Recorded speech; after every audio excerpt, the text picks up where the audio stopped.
Screen as well. Hi everyone and welcome to session 10. Actually it's session 10.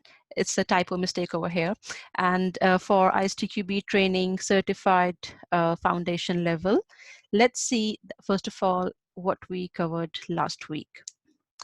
Right, so just to recap, we finished the test types, which included functional, non-functional, white box, and change related testing. And today we will cover maintenance testing. So far we have covered test levels and various test types.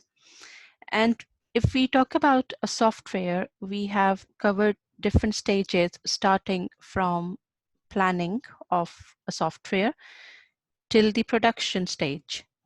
And at which level, what kind of testing needs to be done, we have gone through that. Now we are talking about the phase where the software is already live. So which is already in operation and it's already been used by actual customers. And that's where maintenance testing comes in place. So let's go through the definition first. Testing the changes to an operational system or the impact of a changed environment to an operational system. So over here for maintenance testing, there are two key things which we will be discussing more in detail. First of all, changes to an operational system. Operational system, wherever this term will be used, it means that any system which is in production, which is in live, which is operating and is in use. So we'll focus more on the changes to this system and also that what's the impact of this changed environment to an operational system. So we will go through these in detail. So let's first have a look at the types of changes which can happen in live once the operating system is live and where we need maintenance testing. So first of all, there can be fixed defects. So let's say that we have a software in live and there is a bug or there are few bugs which are reported by maybe actual users and due to which then we have to come up with some hot fix and fix them quickly and then release it. So we have to do some maintenance testing and under this it will come confirmation testing, which we did last week. So confirmation testing and regression testing. So if we are fixing any defect, of course, first of all, we are checking that that defect has been fixed. Plus then we will also do some regression testing. So that will come under maintenance testing. Let's see what's the second type of change. Second type of change can be add new functionality. So it might be that the software is already live and we just want to add a new feature, which maybe for some reason we didn't release earlier, or maybe now there is some update in the market in that domain and we want to provide new features to the users. So there can be new functionality and based on that, again, maintenance testing will be done. The third type of change can be delete or alter already delivered functionality. So there might be a system which is in use for around last couple of years and then there are some progressions in the market due to which some of the functionalities may be obsolete anymore. That's not required. So we need to pull those functionalities from the software. So we need to delete them or we need to change the existing functionality. We have to alter them a little bit. So in that case as well, we have to perform maintenance testing. When we work on any project, after the project goes live, there is usually a window of maintenance phase as well, especially when we are hiring a third party for developing any of our software, any of our application. they are when they are delivering the software to us and we do UAT, we put it on live. After that also there is a maintenance window which has already been agreed by that third party. In case that if there are any errors which come up in live, then we can always go back to that company during that maintenance phase that, oh, we still are having these issues. So they are then bound to fix those issues for us as well.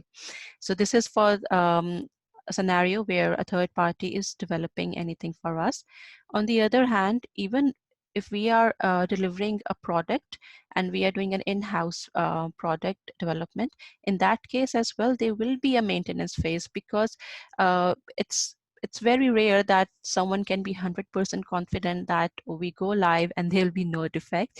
No, so we always need to keep a window of maintenance as well, that in which there are more chances that if there are any issues, it can come up and we are ready to work on that. Okay, going forward to the next slide. When it comes to maintenance testing, then it also caters for all these non-functional characteristics. And these are few of them, of course, not all of the non-functional characteristics. And these are the ones which we already covered last week as well in non-functional testing, but that applies to maintenance testing as well. So whenever there is a change in the system, or even if there is no change, even if it's just in maintenance phase, we are just doing maintenance of to support an operating system, an operating system in live, we have to make sure that these non-functional characteristics are also taken care of, because maybe let's say that when we tested everything, the functionality was working fine, and at that time we were anticipating that only 100 users will be using our software for first 2 months. And let's say after 2 months, then the users spiked up to 500 or 1000, which is good for the business that it got more users for the system. But in the same time, we need to make sure that the performance, the efficiency of the system is not affected. So all these things come under maintenance testing. The same is for compatibility. Maybe after a couple of months, we want to uh, provide support of our application in multiple browsers and multiple versions. Maybe at time of release, it was just supporting only IE or maybe Chrome, but later on we start expanding it. So that will come under maintenance as well. Same is with reliable, that how reliable our system is throughout, even if there are no changes. And again, the security, this is an ongoing maintenance activity as well. And portability in case if we have to move our system to any other environment or any other platform. So in that case, portability testing is done to make sure that the functionality is not affected by change of the environment. Okay, so when maintenance testing is done, maintenance testing can be done at multiple test levels. So it's not bound to any specific test level. It can be done at multiple test levels, because just imagine if there is any change of of a software which is already live. If there is a change, it has to again go through multiple test levels, and at multiple test levels, then we have to use various test types, whichever is applicable to that application. So maintenance testing will be done at different test levels and using various test types, and it's based on the scope of maintenance testing. And now let's see that what the scope of maintenance testing depends on. It depends on 3 factors. Number 1, the degree of risk of the change. So we spoke about briefly about risk assessment last week as well. So whenever there is a change, even though we are in maintenance phase, we have to evaluate that what's the risk of that change. Should we do that change now? If yes, then how it will impact the other the existing operating system, because that application is already in use. So it's not that before putting it on live, we still have that buffer that we can make a decision that, okay, let's not go live this week, we can do it after 2 weeks or 3 weeks, fine.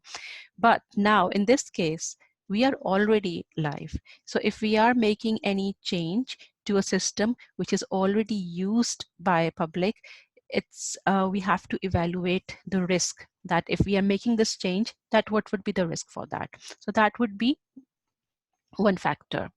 The second one would be the size of the existing system. So the change in the system where you are doing this change, how big, how huge that system is. It may be a very small application, or it might be a huge one. Because why this is an important factor, because as part of maintenance testing, then we also have to perform regression testing. So if it's a small system, then there might not be a lot of regression testing, and maybe then it's easier to plan maintenance testing. But if it's a huge application, then there might be lots of functional testing as well involved, and the same goes for regression as well. Even if we are changing a small part, but for regression, maybe we have to go through and execute 1,000 test cases. So yeah, the size of the existing system also plays a vital role. The last one is the size of the change.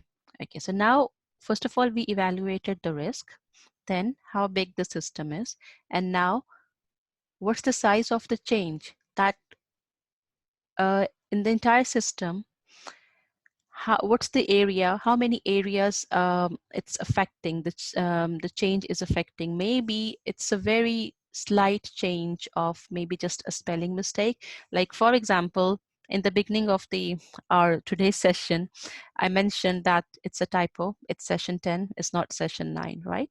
So if let's say that there is a system and there is a typo mistake like this, then it's very easy. It will not impact any functionality. It's just like someone has to go in the code and just make this change, or maybe if the value is coming from database or if you're using any CMS, just make that change and it will be a UI change. It will not impact any functionality, or there are not chances to impact a lot of areas. But if there is a critical functionality which is being changed, and let's say there's a login page, and after login page there is an my account page, and that my account page is being called by many other areas of that website as well. And if we are making any change, then of course we have to evaluate that what other areas needs to be tested as well. So that's why size of the change also is an important factor.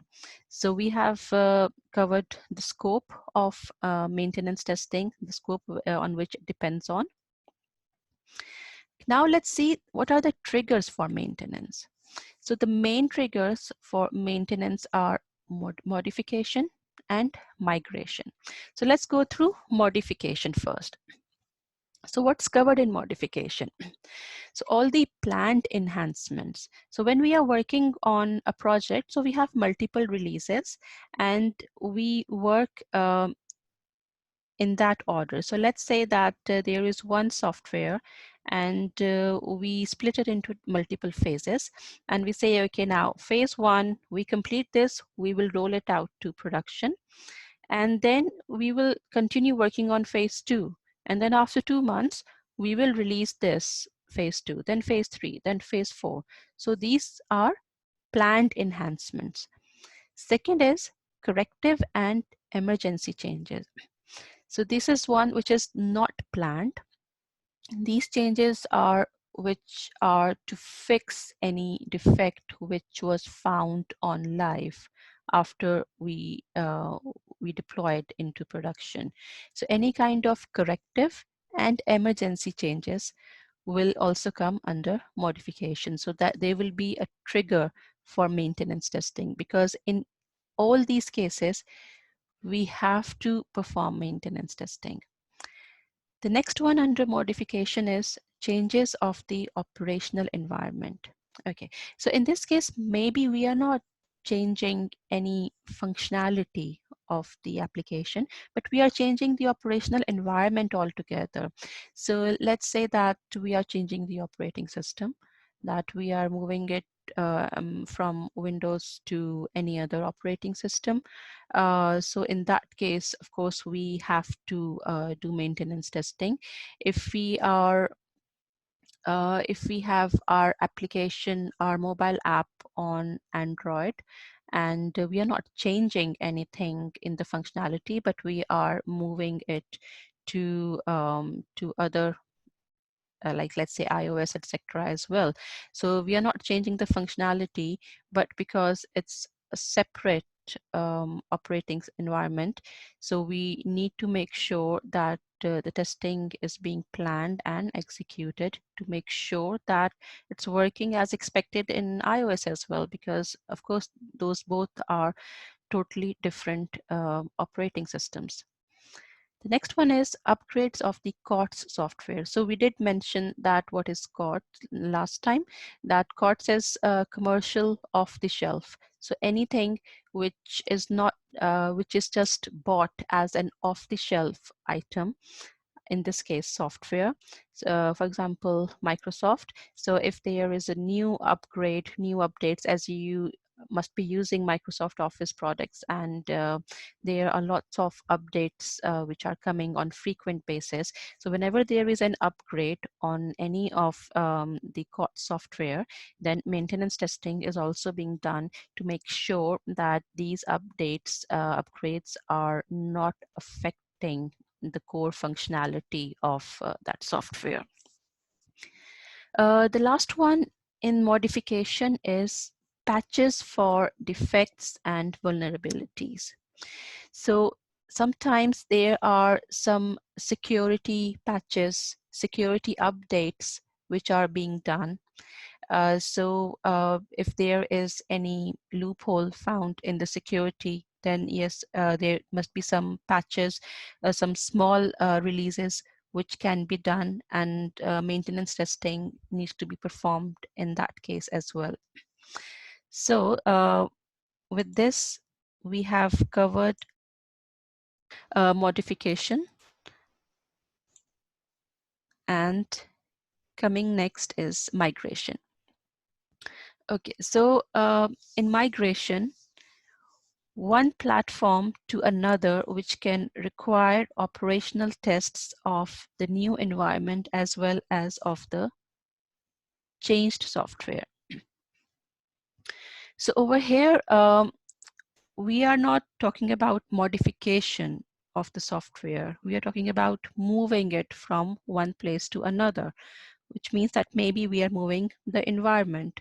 We are moving either the software from one environment to another environment, or we are making changes in the platform or in the architecture. So in that case, then maintenance testing is triggered, and that needs to be performed. The second point is tests of data conversion when data from another application will be migrated into the system being maintained. Okay, so whenever we are making any kind of migration, then there will be a lot of data as well, because now we are talking about an application which is already in use in production. So which means that there will be lots of data which we don't want to lose when we are doing the migration. So in that case, this is one of the trigger as well for maintenance testing, to make sure that the data which we already have is not lost while we are doing the migration, so we can retain the data which is needed for our operational software. So under migration, then there are a few other points which are important.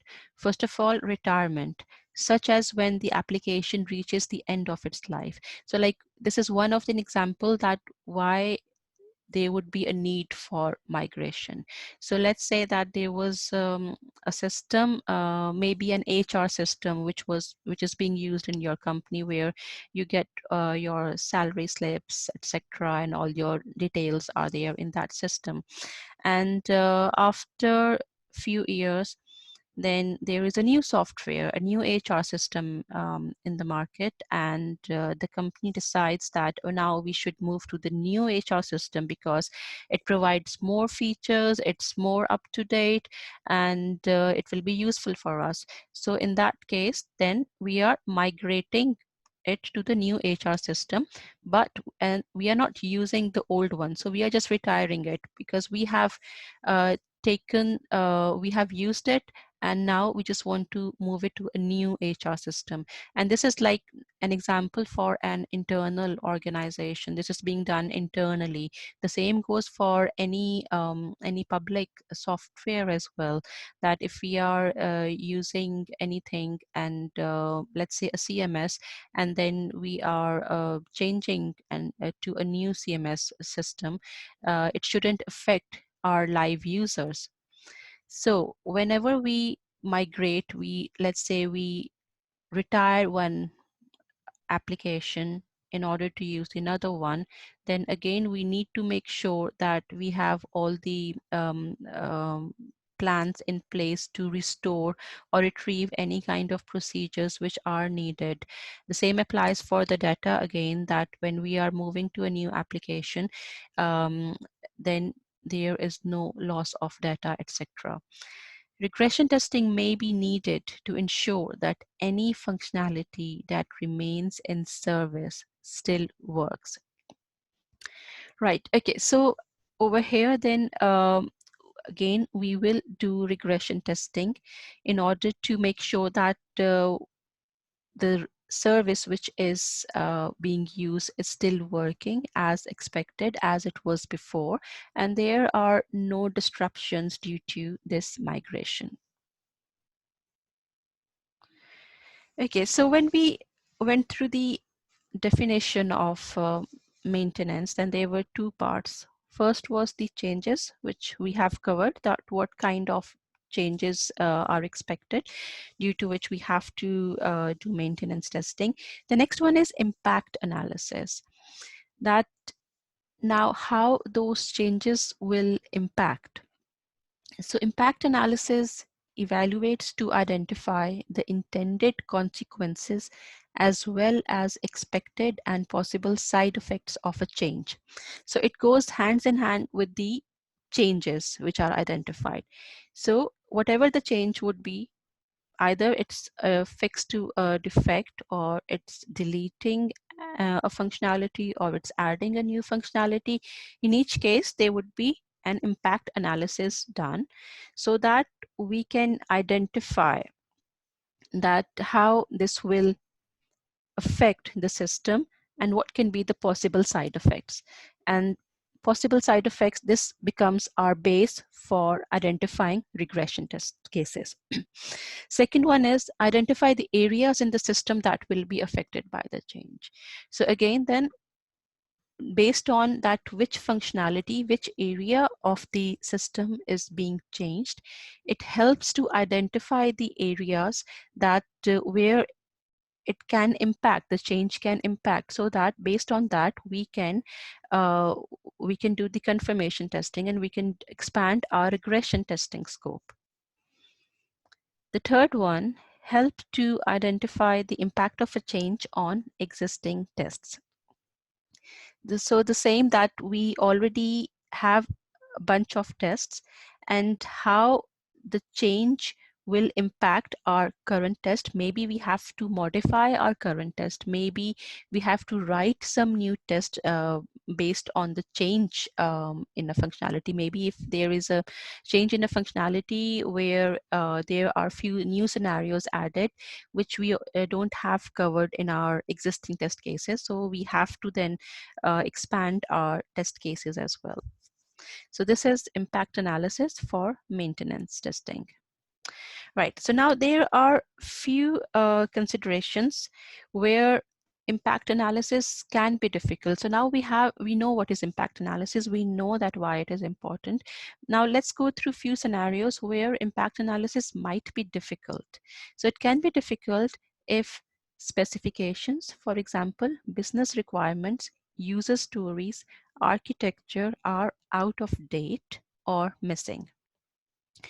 So if we are making any change in the software, and it's a very common one, that maybe the company was new, and in the beginning they didn't had like processes in place, and they didn't had all the specifications, and they just had a software, they just built a software, put it on live, and later on then yes, they expanded their team, they introduced more processes and procedures in place, and now they have all the requirements in place as well as part of new development.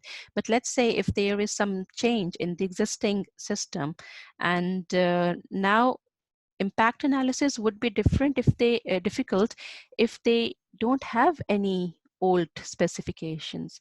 If they don't have any old requirements, then it's difficult for someone to analyze the impact, because they don't know, they don't have the original requirements in place, or maybe they are out of date, or maybe they are missing, maybe they were not archived, and maybe the people who worked on it before are no more in the company. So there can be many scenarios due to which impact analysis can be difficult if we don't have specifications in place. The next point is if test cases are not documented or are out of date. It's a very common practice that if there are few testers, then in the beginning of the company's journey, then maybe at that time stress is not on documenting the test cases, and the focus is more on just to execute the test cases, just do some exploratory testing, or just do some testing on runtime, and then let's see that how the system does.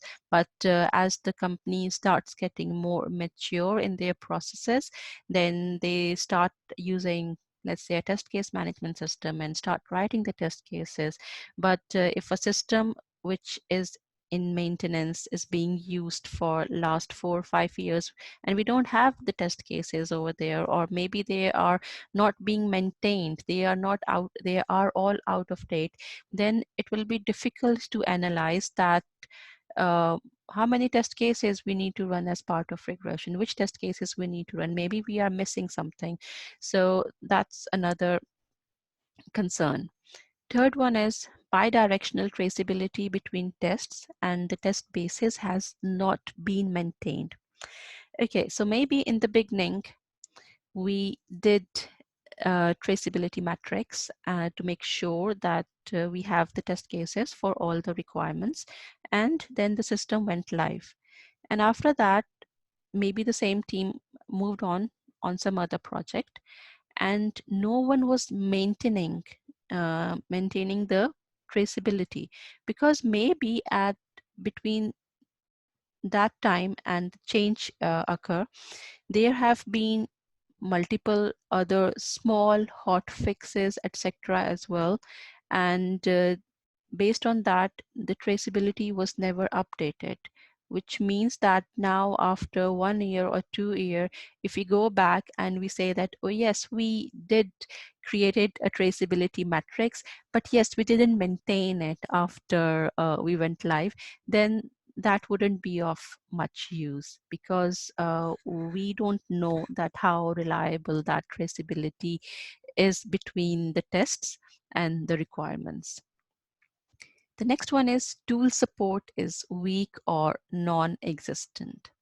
Okay, so this is in that case that if we are using any kind of tool which is helping us for testing, but either maybe we don't have any tool which helps us for analysis. It can be static analysis, let's say, for example, and we don't have any tool in place, or we have a tool which is not sufficient to evaluate or to do the to fulfill the purpose it's supposed to do.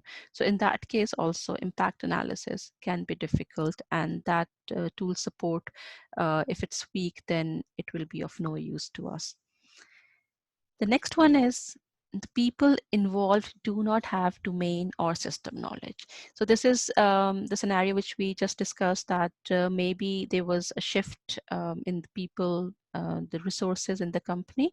So maybe the people who worked on the software earlier, they have left the company, and now they are all new resources, and they don't know that they don't know anything about the system, they don't know anything about the domain, and if there is any change needed, then they didn't have any prior experience of that domain, so they can't analyze the impact based on their knowledge. The last one is insufficient attention has been paid to the software's maintainability during development.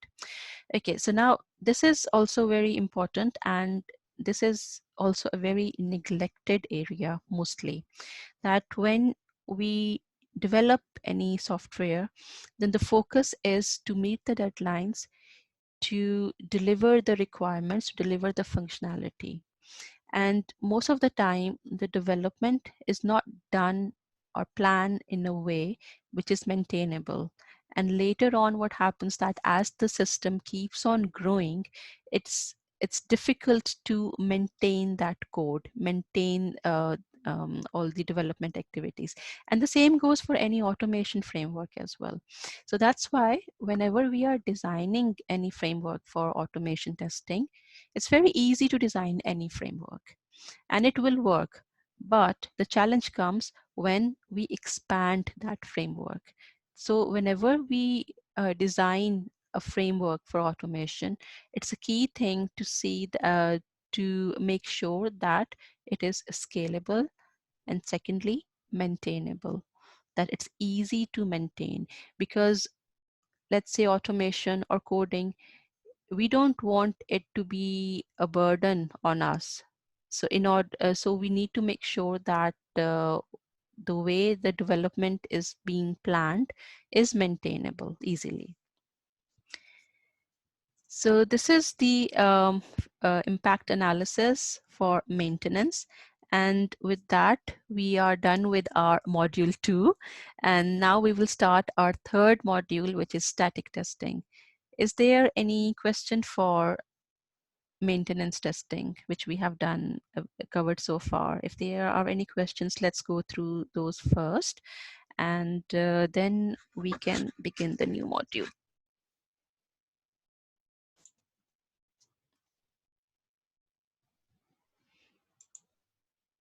Okay, there is no question. So let's start with static testing.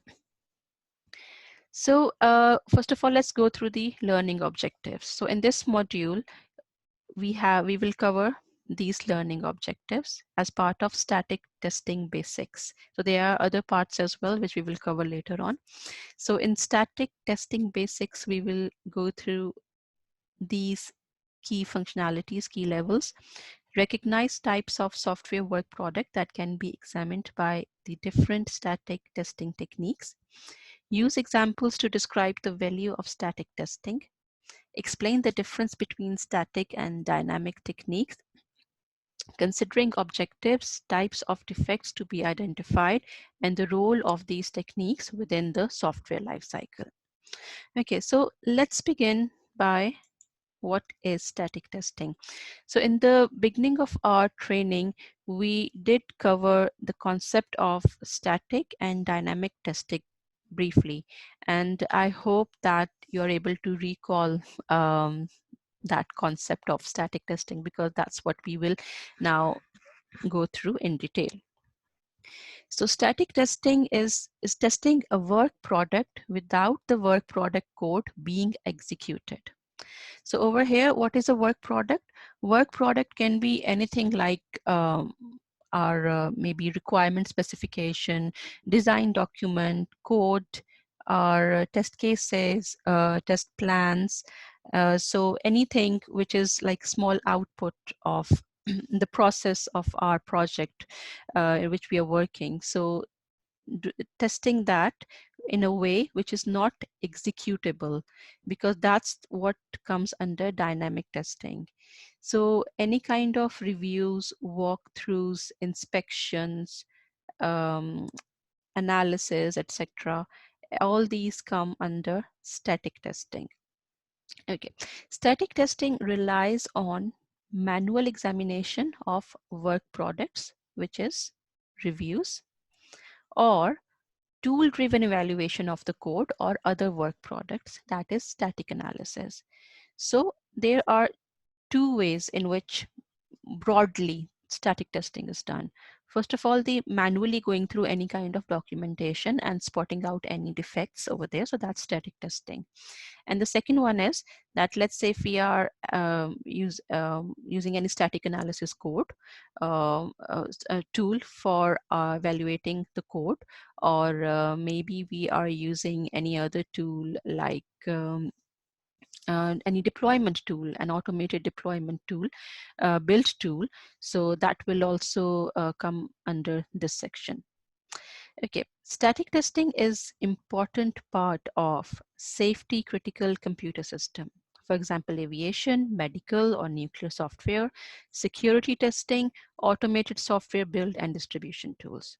So yeah, so these are the areas where yes, static testing is very, very vital because in the critical computer systems, if there are any issues which are not spotted during static testing, then they can be life-threatening as well. So they can be dangerous. So they are very, very important.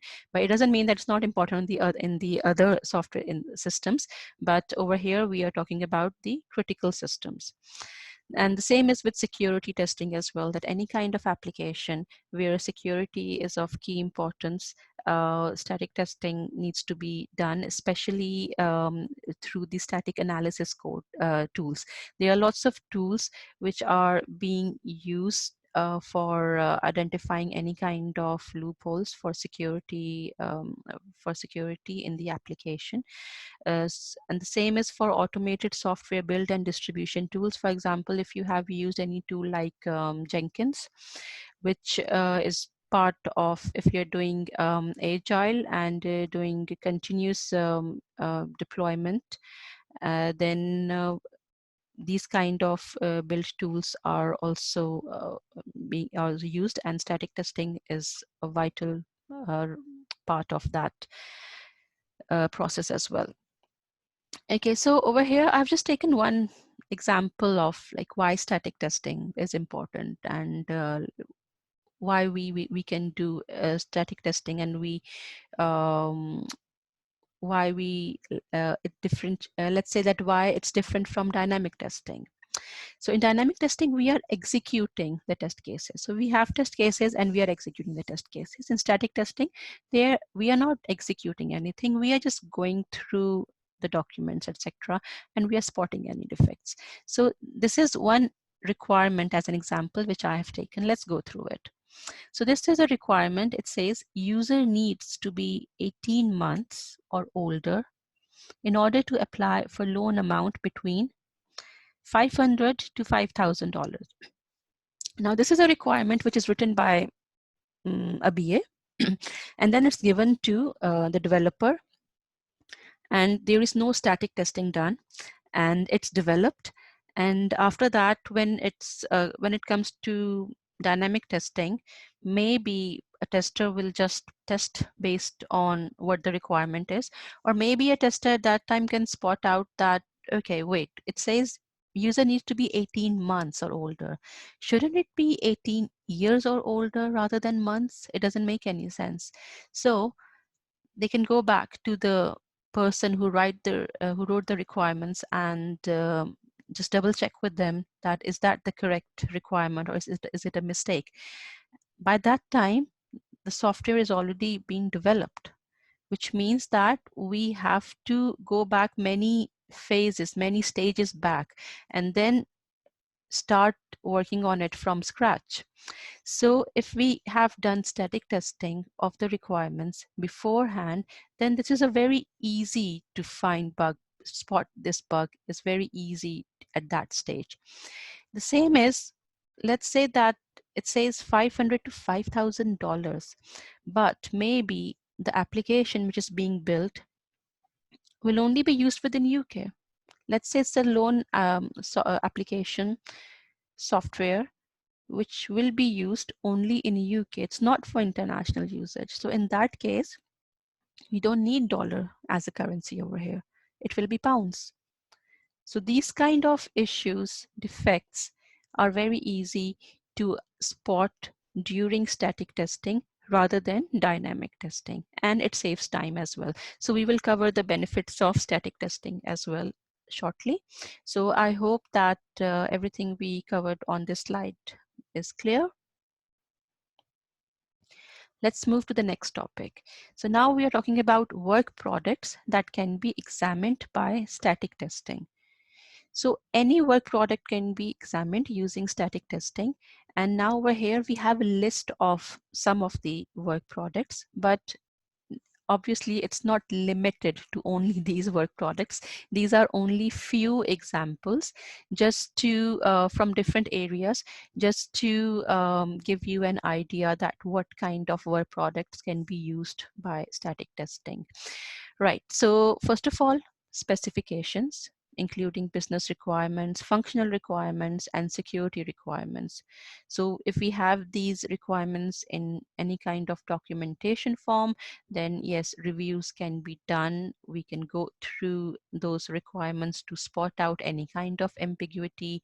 If there is any issue, then yes, it can be checked at that stage. Next one is epics, user stories, and acceptance criteria.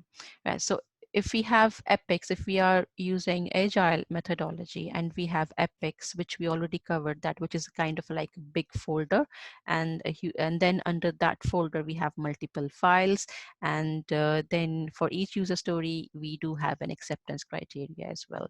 So if there is any kind of ambiguity, something which is missing or something is not correct, then it can be identified during static testing. The same goes for architecture and design specifications.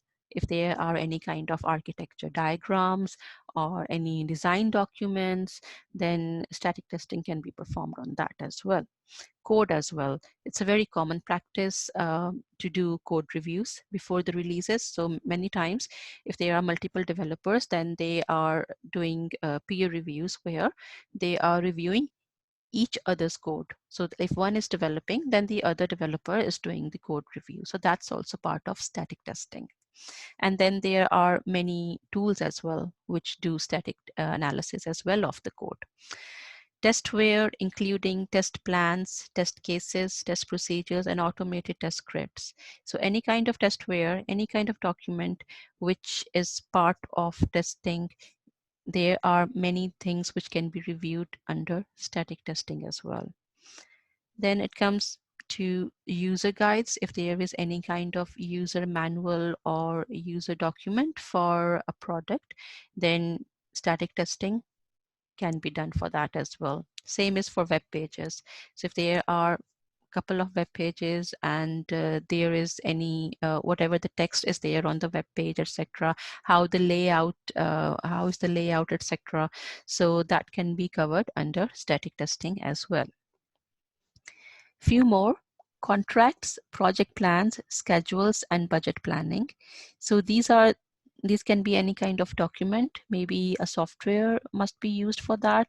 So all these can be reviewed under static testing. Next one is configuration setup and infrastructure setup. So how the configuration of a specific software is done, that can be reviewed as well. Maybe it's documented somewhere, all the configurations, that how the configurations are done.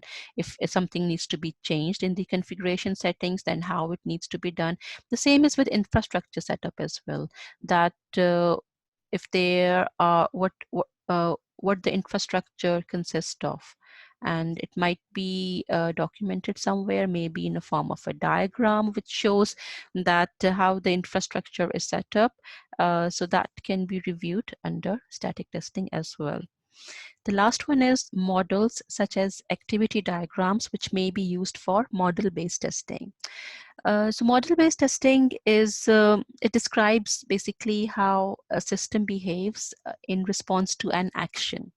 So for example, there are data flow diagrams, and there are decision tables, and there are state transition diagrams as well. So all these come under model-based testing. And model-based testing itself is another certification in ISTQB as well. So I think it's known as ISTQB CTFL MBT. So model-based tester itself is in its own, it's another certification which can be done later on as well. So by this, now we are done with the work products as well. Second is benefits of static testing. Okay, so how static testing can be beneficial. When applied early in the software development lifecycle, static testing enables the early detection of defects before a dynamic testing is performed. So when we went through the principles of testing, one of the principle of testing was early testing, that as early in any phase of whatever SDLC we are doing, if we are involving testing earlier, then it's beneficial, because static testing is always done in the earlier stages, and it's easy to detect the defects before dynamic testing is performed. Second one is detecting and correcting defects more efficiently and prior to dynamic test execution. Okay, so the same thing, that yes, we are doing the static testing first, and then we are doing dynamic testing, and we are saving a lot of time and cost as well. Identifying defects which are not easily found by dynamic testing. Right, so there can be, maybe in dynamic testing, we are doing some automation testing, and automation testing can test the functionality, but maybe if there are any spelling mistakes um, on the on a web page, then that wouldn't be identified by dynamic testing. Maybe if the layout will not be tested by an automated tool. So there are many things which we can still cover in static testing. Preventing defects in design or coding by uncovering inconsistencies, ambiguities, contradictions, omissions, inaccuracies, and redundancies in requirements. Okay, so there can be a lot of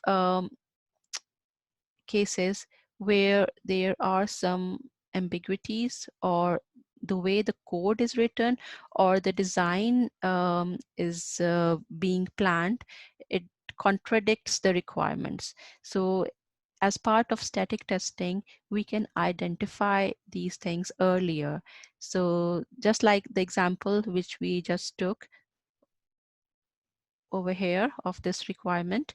So if we are doing static testing, we can spot out these things, these ambiguities earlier, and we can clarify this with the person who has written the requirements, rather than just wait for it to be developed and then execute it, and then we come to know, okay, yeah, this is not the correct requirement, this is it doesn't make any sense. So if there are any kind of inaccuracies or ambiguities, then it can be spotted out earlier. Okay, continuing to the benefits of static testing, increasing development productivity, for example, due to improved design, more maintainable code. So obviously, if we are, the purpose of doing early testing is, which we already discussed, that as we will continue adding the testing activities earlier in any process, then it will save a lot of time for development as well, because then the requirements are clear, they are tested, and the design is improved. So we know that whatever is being developed is accurate. So it will increase the productivity of development. It will also reduce development cost and time. Obviously, if there are the issues in the requirements, the defects which were already spotted out earlier, it will reduce development cost and time. And the same goes for testing as well. It will also reduce testing cost and time. Next one is reducing total cost of quality over the software's lifetime due to fewer failures later in the life cycle or after delivery into operation. Okay, many times it can happen that there are static testing is not being done and it was just rushed through and only dynamic testing was done. It's that example which I gave, that maybe there was only one tester in the team and there was not enough time for writing the test cases or doing any kind of static testing, and maybe some just exploratory testing was done quickly, and then it was deployed to production. So in that case, then of course there are more chances that after an application goes into production, there can be more failures. But if we are doing static testing in the beginning, which means that we are reviewing all the early stages of the software development, then there is a chance that there will be fewer failures later in the life cycle or once it goes in production. The last one is improving communication between team members in the course of participating in reviews. So when we are doing static testing, of course, we are discussing a lot with each other. We are speaking, we are communicating with each other. And when we are communicating, then we are improving the relationships between the team members. And it actually helps a lot, because maybe if there is one thing spotted out and it's being discussed by a developer and BA, maybe that will lead to any other clarification as well. And then as you have to work together in the project for a long time, this definitely improved communication helps to work together. Right. Okay, so that was all for today's session. So I think today's session was quite, there was not a lot which was difficult concepts, etc. I would say, because we already covered the confirmation testing, regression testing, and part of static testing as well. So I hope that this was clear. But if you have any question, let's go through them now.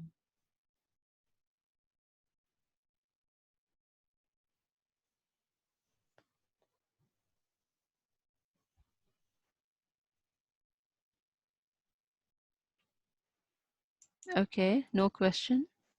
That's fine. Let's move on to the practice question. So we have two practice questions.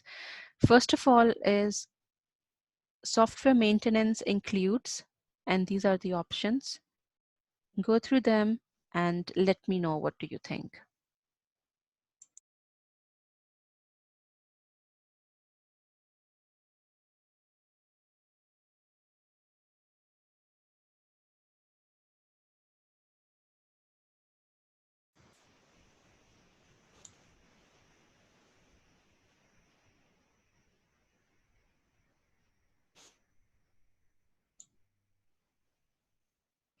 Okay, Madhuri is saying D.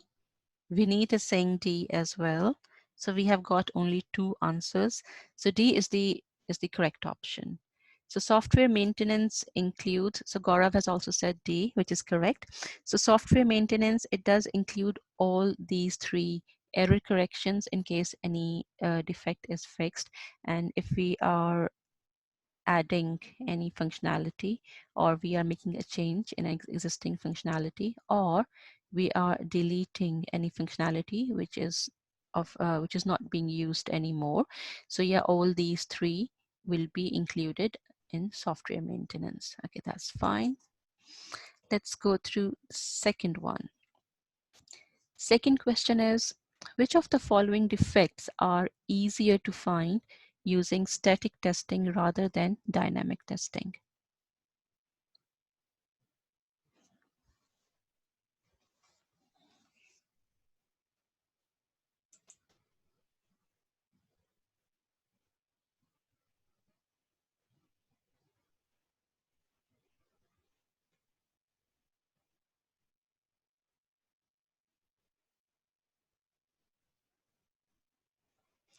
Okay, Gaurav has said D. Alex has also said D. Manoj D. Vineet D. Madhuri D. Okay, that's good. Jatin D. So everyone is saying, UV has also said D. And D is the correct option again. Okay, that's good. So well done. Right. So what are we looking over here? Defects which are easier to find using static testing rather than dynamic testing. So if there are any defects in design that can be spotted in static testing, same it with requirements. And also if there is any kind of standard which needs to be compliant for that specific software, then if there are any kind of conflictions, they are any kind of deviation from that standard, that can be spotted as part of static testing as well. Okay, so with that, then we come to the end of our today's session. So let me know if there are any questions.